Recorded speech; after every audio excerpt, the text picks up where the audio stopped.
Salam sejahtera. Jumpa lagi dengan channel The Clarifikator. Kali ini kita bahas serangan reaktif kepada Romo Beni yang membagi video saran ke Majelis Ulama Indonesia. Sebelumnya, mohon kerelaan saudara-saudaraku untuk like, subscribe, tekan tanda lonceng, and share, agar channel ini bisa terus menampilkan klarifikasi ringan tentang hal kontroversial di sekitar kita. Mari kita mulai.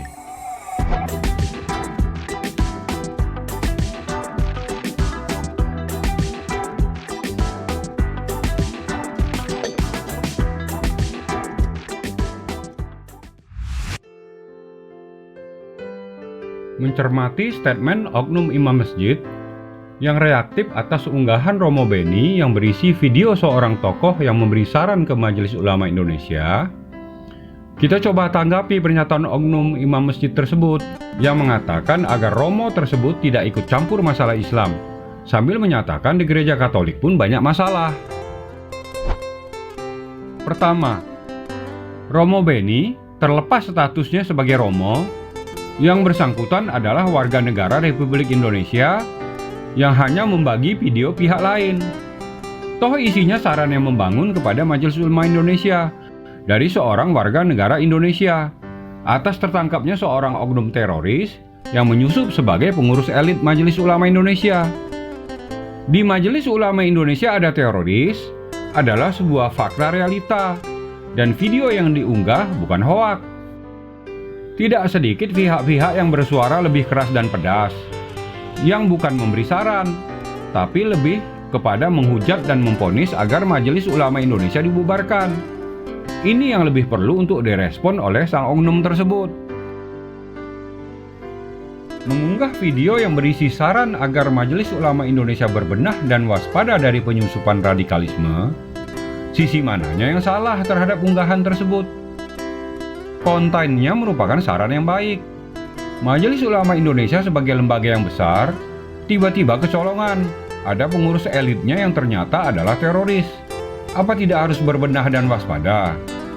Yang ketahuan baru satu. Apa tidak mungkin ada yang lain? Terang benderang ada oknum-oknum elit pengurus Majelis Ulama Indonesia yang sering nongol di TV nasional yang statementnya berbau radikal dan tendensius, cenderung menyalah-nyalahkan pemerintah dan aparat penegak hukum daripada menyalah-nyalahkan teroris. Kedua, mengkaitkan unggahan tersebut sambil menyatakan di gereja Katolik pun banyak masalah. Perlu diingat, sudah menjadi sunatullah di dunia ini tidak ada apapun yang bisa luput dari masalah. Semua hal di dunia ini, baik pribadi ataupun institusi, pasti punya masalah. Di gereja Katolik ada masalah, itu pasti. Hanya perlu dilihat dulu permasalahan yang terjadi. Apakah itu menyangkut pribadi terhadap institusi, atau permasalahan yang menyangkut masyarakat dunia?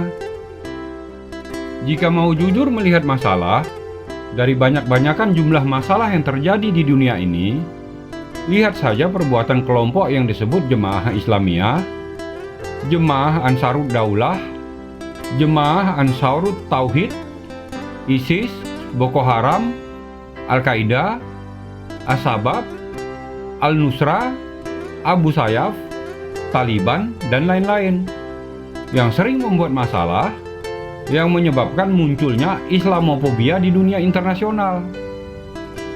Belum lagi kelompok-kelompok lokal dalam negeri seperti DITII, HTI, EPI, dan jutaan monaslimin yang selalu bikin gaduh dan menyibukkan negara.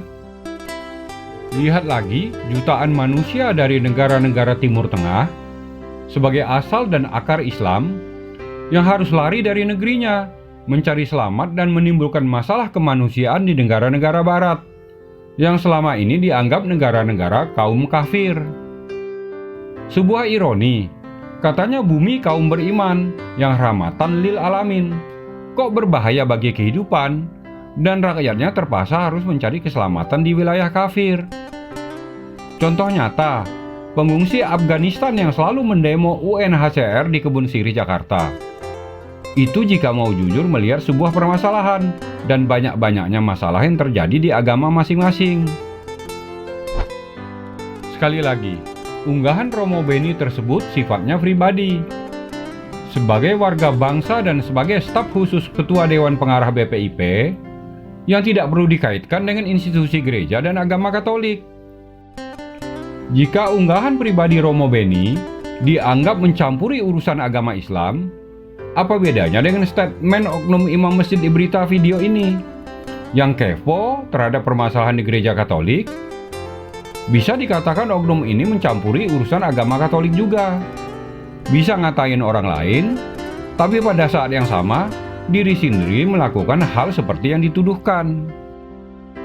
Romo Beni hanya membagikan video Bung Hendardi sebagai Ketua Badan Pengurus Tara Institut yang menyarankan agar Majelis Ulama Indonesia berbenah jangan jadi sarang kelompok radikal. Secara substansi, yang membuat pernyataan adalah Bung Hendardi. Secara hukum tidak ada yang salah terhadap pernyataan tersebut. Tapi kok oknum imam ini merespon dengan begitu reaktif unggahan Romo Beni tersebut? Seharusnya yang patut direspon adalah yang membuat pernyataan, jika pernyataan tersebut dianggap menyinggung dan bukan fakta. Apa karena pilih-pilih sasaran? Karena yang membuat pernyataan agamanya Muslim, yang menggugah beragama Katolik, seorang Romo lagi. Maka Romo Beni sajalah yang dihajar.